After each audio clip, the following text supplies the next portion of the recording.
So the first and foremost is to embrace physics. Ergo, expressly that concept that energy cannot be created or destroyed, only change form. So when we shirk off this meat suit, we still exist. That's my approach. That's my hack. And it helps me. It's helped me tremendously. I'm Junaid Ahmed, host of Hacks and Hobbies podcast and a digital presence advisor at HumbleZone. This episode is brought to you by Home Studio Mastery.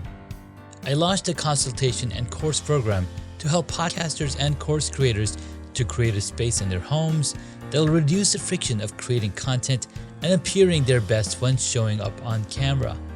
The pandemic gave us a lot of issues, but this one is here to stay.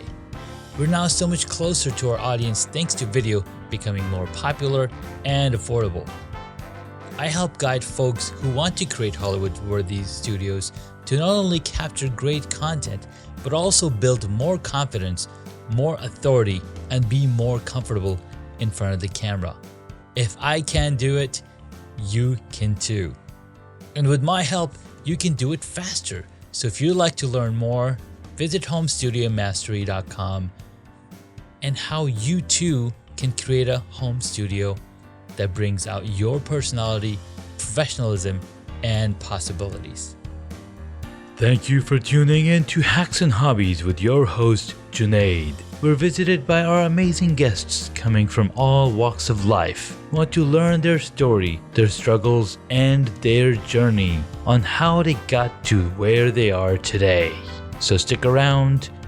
Today we get to speak with Deb Rosman. She's a former senior trade officer with an international energy trading company with over 20 years of experience. She's now the #1 best-selling international author of It Is Done and The Grieving Heart, a collection of poetry and prose about loss, hope, and living. Now, Deb left the corporate space in exchange for writing and public speaking about the importance of embracing the grieving process in order to heal. Deb has been featured in Fox, NBC, CBS, and hundreds of other media, including the Spotlight Female Entrepreneurs magazine. Let's listen in to Deb's story and why she left her job to focus on her passions. Deborah, thank you so much for jumping onto the podcast. Thank you so much for having me. I am psyched. Super excited to bring you onto the podcast. I love talking about origin stories, and we had a really cool conversation on our intro call, and your story is fantastic. So let's jump right in. Tell us a version of your journey that no one's heard before, kind of like your origin story. And I know a lot of the audience here hasn't heard about you, so let's start with the beginning. Well, in the beginning, Joyce and Frank had a redheaded baby girl, and you're looking at her. Although the red's pretty much faded out anymore. And that was 61 years ago, over. And I, like yourself, aging beautifully. You're not nearly as old as I am. But, we're showing the pups how to do it. This is how we do it. And along the way, I was actually what's considered, you might be familiar with this phrase, a bonus baby. The bonus baby, for those who don't know, is you think you're done, but nature has a surprise for you. So one night, magical night of dinner and dancing, voila, there you are. So my siblings were 10 and 15 years older than me. And wow. I remember going to, and this is a small town, a very small town. The entire town was less than 1,200 people. I grew up in Mayberry. Now that's another archaic reference that some of the kids out there are going to just have to look up. But anyway, I grew up in Mayberry. And even in that small town, there would be people who would say, "Oh, is that your grandma?" It's like, this is my mom. That's my mom. She did not appreciate it.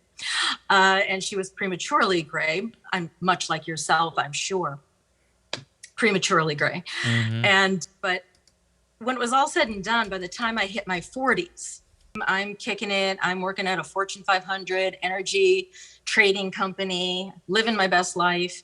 And all of a sudden, the people that are nearest and dearest to me start dropping like flies, threw me into a tailspin. And I've always written, I've always journaled. But I was at a point I couldn't even do that. It was all I could do to get out of bed, go through the motions and so on. Work was somewhat of a solace because it was a time that I wasn't necessarily just licking my wounds. But through the course of it all, I had an epiphany that wearing my grief, because my book, The Grieving Heart, collection of poetry and prose, loss, hope, and living, was born out of that. So that all encapsulated in my 40s. I discovered law of attraction via The Secret. I was inundating myself with listening to CDs, another archaic reference. No, it would be Audible, but still available. And I would just inundate my world with that. And I got back into nature, and through all of those steps and processes and doing the work, emerged on the other side of what was a span of about 5 years of losing, really, really, the foundations of my life, parents, sister, and so on. So, and having been in the corporate setting, I eventually walked away from that corporate setting. I enjoyed it. At my peak, I was a trade finance officer and in the risk management group for an international trading firm, and just amazing. It wasn't my calling. And so now I'm just trying to connect with people. And I know for a fact that my poetry and prose does offer relief. And I'm working on the third and final edition. Nice. And because I've got the original, which is easy to mail out, I've got as I hold it in front of my face, I've got a journal edition, because that was a process that worked for me, but it's not for everyone. Yeah. And there's one more edition that I'm working on, and actually working with Izdihar Jamil, by the way, on getting that one out, and utilizing all her fabulous platforms. But that one will be the journey, and in it I will actually offer backstories to the pieces. Currently, it's what I call a silent companion, because it's just there when you need it. Different pieces will resonate with you at different times. Yeah. So it's a silent companion. Grief is universal, but the way we grieve is as individual as fingerprints, and it's different every single time. So the third edition, I'll actually put in backstories, share with people the processes that helped me. This is not a one size fits all. It never will be. No, not at all. And you're absolutely right. Grief is so universal. Just a few weeks ago, my uncle passed away, my first cousin's dad. And when he took himself to the emergency, and he was feeling heart pain, and they're like, "Oh, you had a mild heart attack. Let's do an operation." So everybody was like, he's going to be fine. He's going to come home. But then that was not the case. We were all very heartbroken, and it was really something else. And still is. I mean, this is not something. Yeah, this is and that's why my mission, I guess, is to really encourage people. When it's instinctive to want to maybe run and hide from those feelings, I very much want to foster within people to lean into it for the purpose of actually working through it to get to the other side. And also, especially with regards to your uncle, one of I'm happy to say I'm in Izdahar's most recent Spotlight, the summer edition. And in it, I list 3 secrets, you might call them hacks, with regard to fostering the self-soothing process, which is really what my whole mission is. My whole purpose in life is to help foster within people the ability to self-soothe their way with this very uncomfortable process. Yeah. And the key one, and when you mentioned your uncle, it popped into my head because it is applying the laws of physics. And it teaches us energy cannot be created or destroyed. It can only change form. Yeah. So with this poet's heart, that translates that our spirits, our souls, certainly your uncle's, Yeah. that's energy. And that while he did transcend the physical self that, we're most familiar with, his spirit remains intact and is now surrounding everyone he loves, because that cannot be destroyed. Absolutely. And I think when people are able to, go through that time and give them time, give yourself time and space and kindness to move away from where they used to be, we can often connect where they are. Yeah. We're all going to end up there. Absolutely. You're right. We're all going to taste death. It's actually in the Quran that every living being will taste death, no matter who you are, no matter where, animal, human beings, or whatever, you're gonna taste that. And it's literally a transformation of from living to still. And it's so true. We look back at our lives and we're like, wow, I haven't lived that long at all. And one thing before we found out, it was just happened to be that same week I was reading something where it said, when you go to the graveyard, you see all these tombstones or all the gravestones, and what you see is the date of birth, a dash, and the date of death.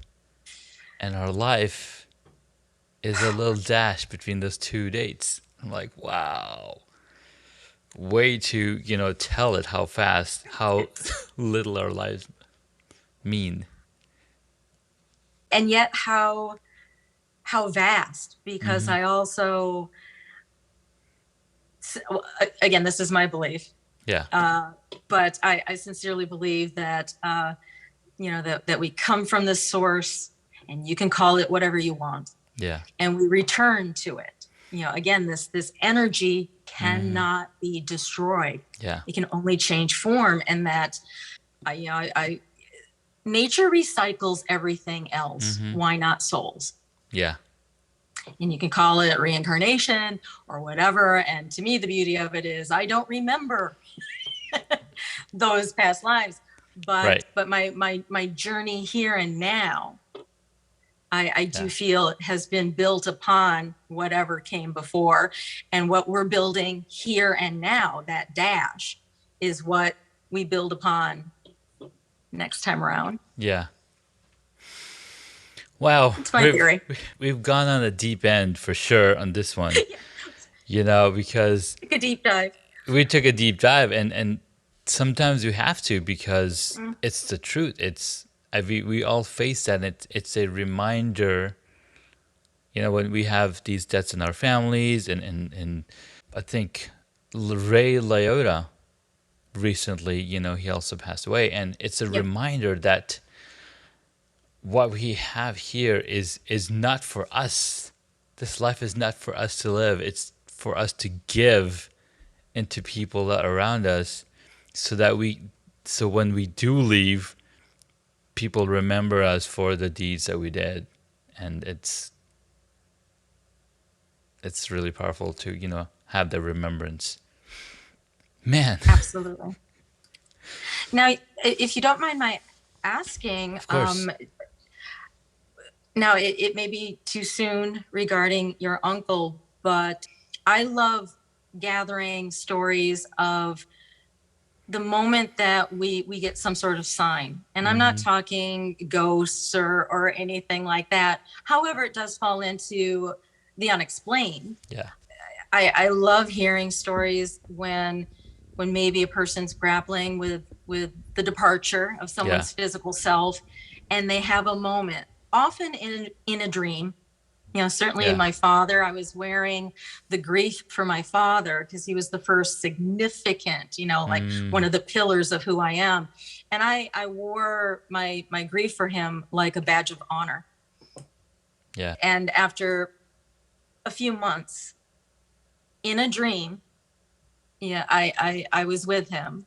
And when I awoke, I didn't hear voices or see an apparition or anything else. I just had this warm, calm knowing that it's like, okay, Deb, enough. Yeah. Dad was about living. Dad was about having a great time. And my walking around, which I had to do, it was the process, but that was not the way to honor this man. And that's when I started to be able to work and move past it. Now, that said, I've had different instances in my life. We all do. And I was curious if there's anything that pops into your head. And again, it may be too soon regarding your uncle passing, but his transition, I call it actually transition, that something transpired and you knew that they were still there. Yeah, I mean, that's a great way to think about it, right? Now, the last time that I saw him was back in March, because he lives in, they live in California. I'm in Virginia, but I didn't know this was going to happen when I was talking to my cousins who were there before. He had all of his kids and their spouses in the room, and he was listening to the Quran, and he was, he just knew that his time had come. He was like calling all the people, talking to them, and asking him to forgive him, and so like he knew, like people who know they're gonna their time has come, they kind of know that this kind of, so it's really interesting. They got to have that deep conversation, and blessed be he, right? All of his kids were married. He had done his duty to his kids. It was just amazing to hear that. So it was just yeah. And in Islam, we know, because we believe it's in the Quran, every living being is going to taste death. So we know this, and it said you're not allowed to mourn more than 3 days, because everybody's time is predetermined. We know that we're gonna go. So if we're mourning, if you're more than that, then we're not sense of what God has planned for us, because it's part of the grand scheme of things and the God's plan. So it was really, we it was something, yeah. And I've not studied the Quran much. I was in a wonderful world religion course at Madison's Edgewood College. Yeah. And and we touched on all of the greats. And and the Quran is gorgeous. And I consider all of the ancient religious texts to be these beautiful guideposts and recipe books on how to to be the best human that you can Mm-hmm. be. Yeah. My book, that said, my approach has been very, I quoted physics. Yeah. I follow physics. I just want to, my personal spiritual practices and everything.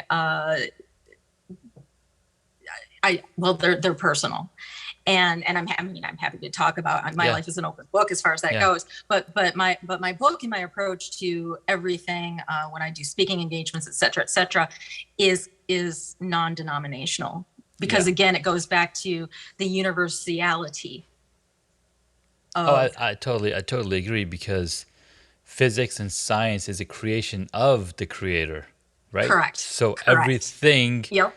in it is Mhm. is his creation. So it's beautiful. So tell me a little more about the book. You said there's a lot of poetry in there, and I love poetry because it goes much deeper than the words itself. And thank you so much for asking, because my brand of poetry and prose, I'm very much a minimalist. While I can chatter with someone, till nightfall, Mm-hmm. I consider what I do to be painting a picture with words. Yeah. And I would love to share one, maybe two short pieces with you today, if that's at all possible, Of course. and just give you a taste. And I think that's the best way to express, especially Absolutely. regarding poetry or the arts in general. I would actually like to do two very short ones. Okay. Again, I'm a minimalist. Each word carries weight. Mm-hmm. The first one really kind of sums up kind of what touches the hearts of many, what's going on right now. And I'll just share it with you, if that's okay. Absolutely. Go right in, and especially with what just recently happened in Texas. It's just so, yeah. So let's get right into it. And actually, it was it'll speak volumes for itself. The piece is entitled "Blank." Blank. In the blink of an eye, life unfolds in seconds. Literally one moment slipping into the next. We cannot keep time from moving forward, even when we really try. We can't hold on to insidious time. Another limitation of time is the inability to reverse its direction. Despite literary fiction that depicts travelers of time, once a moment is spent, like coins in a vending machine, it's gone. Moments in time can be filled with many things, often overwhelming. Other moments, void of everything, except the steady drum of its own marching cadence. We all promise to cherish the time we enjoy with loved ones. Hopefully, these moments are plentiful. Still, one day, out of the blue, in the blink of an eye, time is up. And what often follows is tremendous sadness. Initially, it will feel inescapable. Yet, time is steadily moving forward. Remember only the love.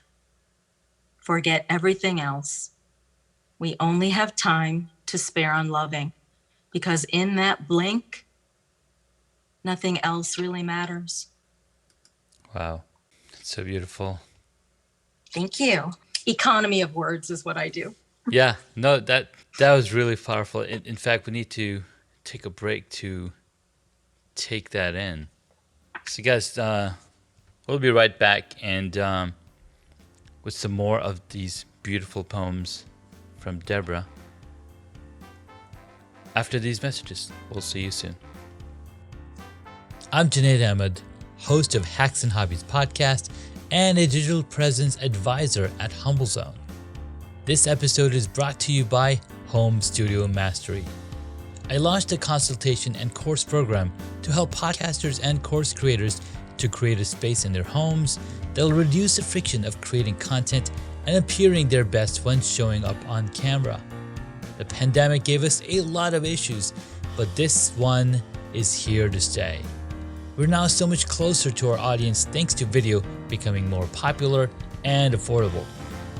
I help guide folks who want to create Hollywood-worthy studios to not only capture great content, but also build more confidence, more authority, and be more comfortable in front of the camera. If I can do it, you can too. And with my help, you can do it faster. So if you'd like to learn more, visit homestudiomastery.com and how you too can create a home studio that brings out your personality, professionalism, and possibilities. Hey guys, welcome back to the episode. We've been having an amazing conversation with Deb Rosman. She has a way with words. I mean, that first poem just hit me, and I was like, I need to take a little breather because especially, we have a lot of experience with death, if you think about it, because as living, we have amazing people that are in our lives that then leave the world, and it's just a reminder that we are all going to go that way. So, Deborah, share with us. I think you mentioned that this is Izzy's favorite. Now, if you guys don't know who Izzy is, we'll reveal that at the end, who Izzy really is. The reveal. The reveal. And absolutely. Well, you had mentioned your uncle, and I had sent my book as a gift to Izzy, and it's the very first piece in the book. And it resonated with her, and you'll find out why. It's entitled, I Am Not Gone. Even though my body gave out and I'm no longer around, I'm not gone. For you, my child, who's still so young, I pray you'll never feel that I abandoned you or that you are all alone. I am not gone. It's not just your memories of me that will keep me alive. Although thinking about how much I love you and how proud I am of you is good, there are other forces, factors, helpers that will be there for you when you need me. I am not gone. They will constantly come and go from your life, for there can never be another me. But be there for you, they will be. Co-workers, friends, relatives, and many more, providing you with comfort, advice, and care. So while it's true I've left this realm, I am still watching over you, and with my helpers, my agents, if you will, I'm still there to guide you and advise you. I am not gone. When you miss me, just stand silently and listen to my voice beating inside you. My voice sings in the wind and will resound in others too, my helpers, for I am not gone. Wow. Yeah, that's a good one. That's a really good one. And that actually reminded me of my father-in-law when he passed away 3 months before my son was born. I know he didn't get to see his first, I mean, not first, but my wife's, our son. Mm-hmm. But yeah, like I mentioned earlier, death it's the other coin of living, the other side of living, right? It's two sides of a coin, and without it, we're not living. Well, and to change direction, pivot just a tiny bit, none of us are getting out of here alive. Yeah. So that would Yes. be the other side of the coin. None of Exactly. us are getting out of here alive. Yeah. And I like to also throw a little irreverence into the mix.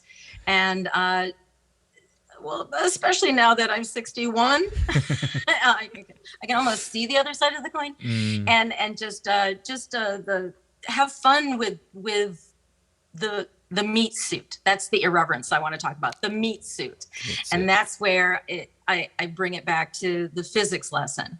You know, we're animating this fabulous package that we're in that is constantly evolving and changing.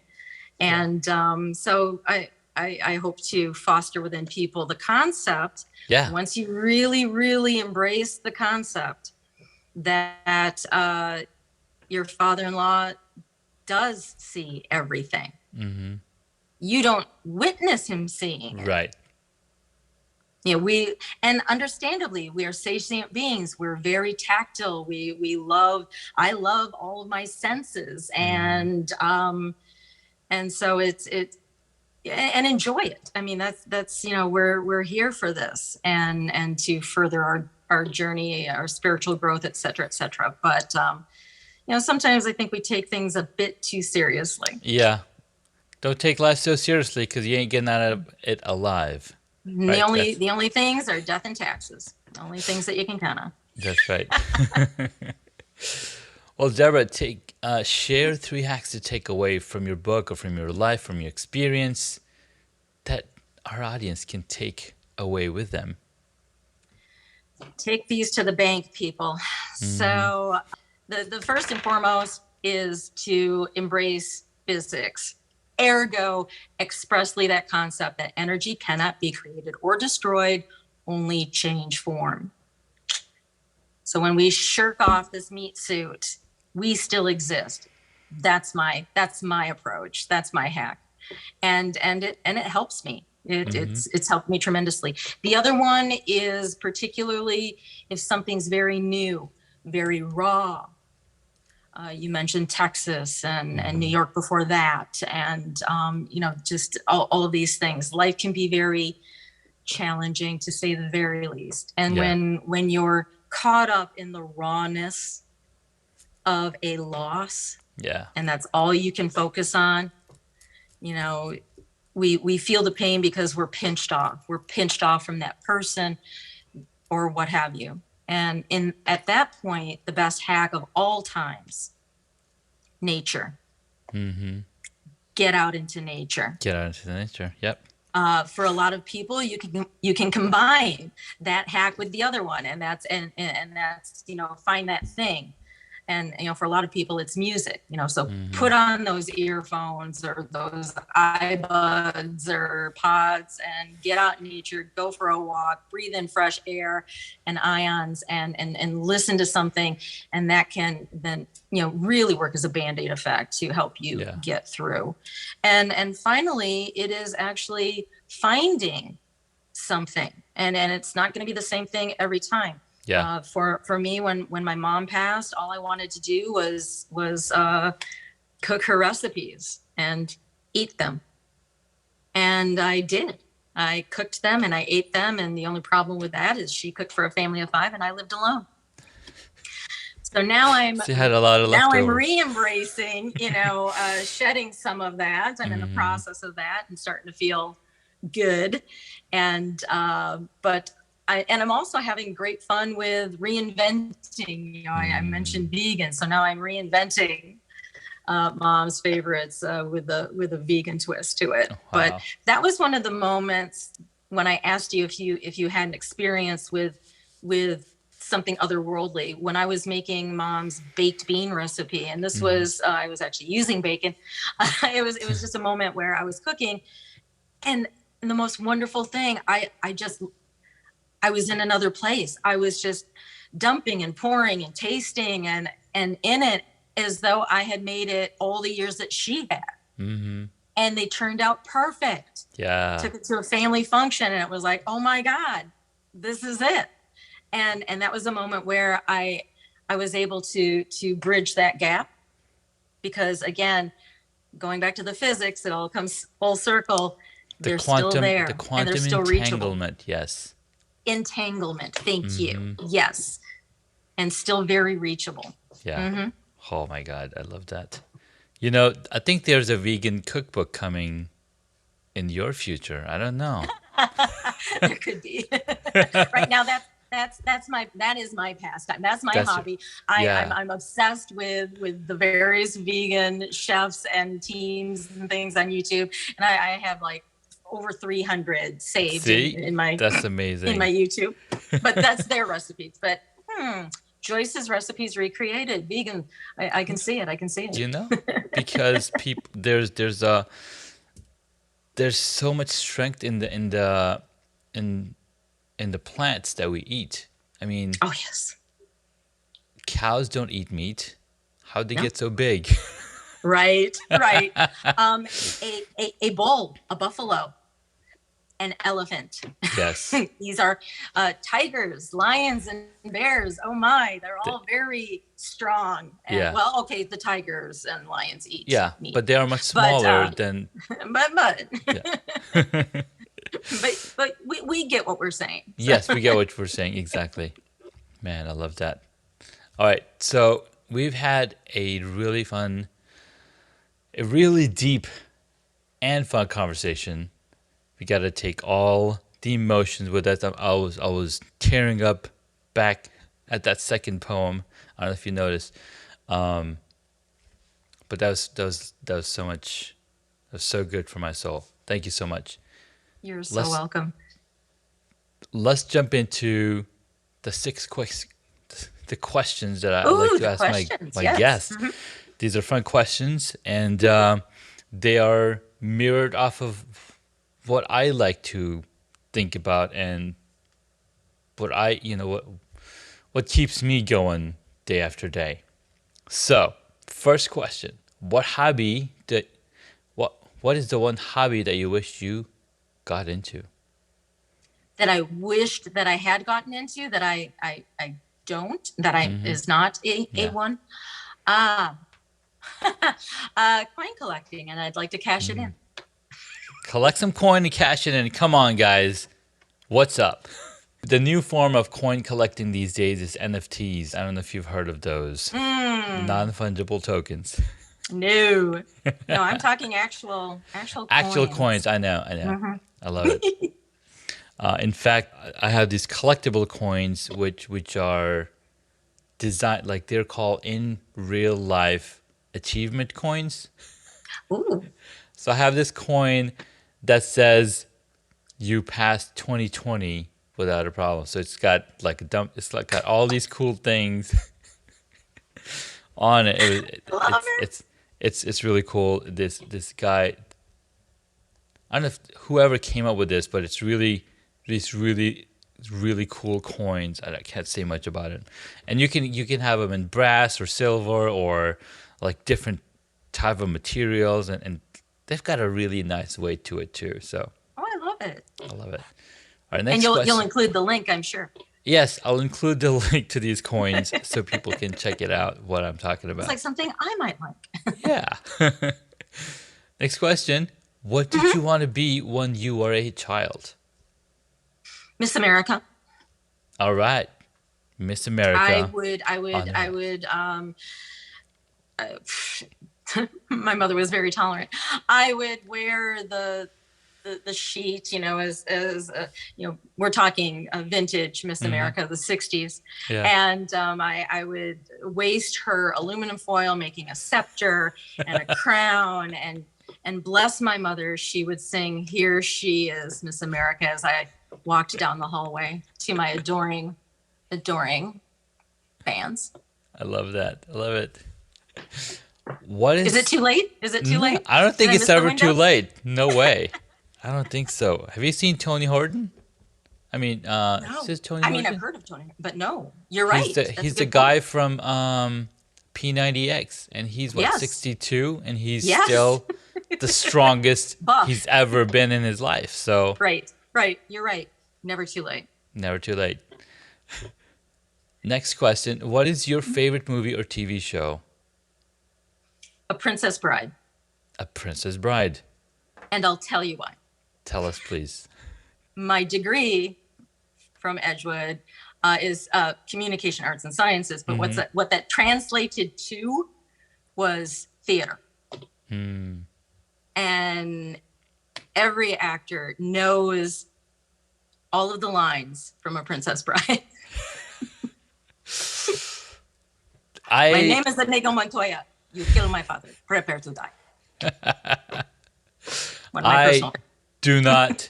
I haven't seen the whole movie in one sitting, but I've seen many of the scenes of it. Well, and the beauty of it is you have what, like 18 children or something, and it's a family film. You can watch the whole thing with the family. I think we might have to do that. 18 children. Oh my God. Obviously I jest. Nephews and nieces. Yes. Extended family. Extended family. Yes. All right. Next question. What movie would you choose if you got to play a character in it? Ooh. Would it be the same one? No. Dun, dun, dun, dun. No, it wouldn't. The Queen, as done perfectly by Dame Helen Mirren, that would be fun. Nice. So the movie is The Queen. No. The movie is The Queen. Okay. Now, I had the opportunity to see Dame Helen on the Broadway stage version of said movie. Well, I mean, awesome. It was a stage production before it was cinema. Before it was a cinema, okay. Correct. All right, we'll jot it down. And again, there's a, I don't know if you've noticed, but there's a bit of a theme here. Get this girl a tiara. Yes. Obviously, I want a crown. Yes, she'll get the crown. Exactly. I love it. Next question. Who is your favorite superhero? Favorite superhero? Ooh. Oh, that's a tough one. I'm going to default to Aquaman because I saw it not that long ago, and it was just fabulous, and he was fabulous. So. He is. I mean, Jason Momoa is just fabulous. He's just fabulous. Amazing. Yeah. It seems like a fabulous human being as well as as well as an accomplished actor. Yeah. So and had mad skills in the movie, and who wouldn't want to do that? And again, it's that irreverent side, and he's a hybrid. I really love everything about it. I love that. All right, next or last question. If you are a board game, what would it be? Clue. You are the Clue. Clue. Yes. The library with the candlestick. I played it as a youth. I adored the movie with Tim Curry and that insanely talented ensemble cast. And so yes, if I were banished to be a board game, that would be it. Clue. That would be it. Banished to be a board game. Okay, we're gonna throw in a special question we haven't asked before, and we talked about this in the green room. Are you a sandwich or a soup person? If I were a sandwich, and this is a shout out to Stephen Colbert, what's my favorite sandwich? And of course, the challenge there is having gone vegan in the last year or so. But my favorite then and now is a BLT. It's just, I do a VLT. A VLT. There are, in fact, vegan bacons. And sometimes, even when I was eating a BLT, a lot of times I would just leave the B off and just do the lettuce and tomato, and there's delicious vegan mayo and toast and it's just so perky. Yes, which is actually a throwback to A Princess Bride, a mutton and lettuce tomato sandwich when the mutton is lean and the tomatoes is so perky. I love it. A shout out to shout out to the cast of Princess Bride. Absolutely. Thank you guys. Love it. Well, Deborah, it's been really amazing talking with you. Thank you for your time and energy. And this is the energy that we're creating. So thank you so much for bringing it to our audience, to the podcast. Where can my audience find you so they can connect with you, learn more about you? The best way is just to hit up my website because it's got links to everything else. It's got links to the YouTube channel, to the books, to the podcasts. It'll have the link to this podcast. Perfect. And that is Deb Rosman and DebRosman.com. DebRosman.com. I can speak. I think you got it. DebRosman.com. We'll be sure to include all of the links that we talked about in this episode in the show notes so that you can simply go and click and find what you're looking for. Thank you everyone for listening in. Thank you, Deborah, for coming on. We'll catch you and in thank the next. you. Thank you. You're welcome. You're welcome. Oh yes. Last but not least, Izzy is our good friend, Izzy Jamil. We had an episode with her on the podcast earlier. So when you get a chance, check that out as well. Thank you again so much, everyone, and we'll catch you in the next episode. Thank you for listening to this Hacks and Hobbies episode. Junaid would love to hear from you, so please leave a rating or a review on Apple Podcasts. Visit hacksandhobbies.com to find additional information on the guest today, as well as the show notes.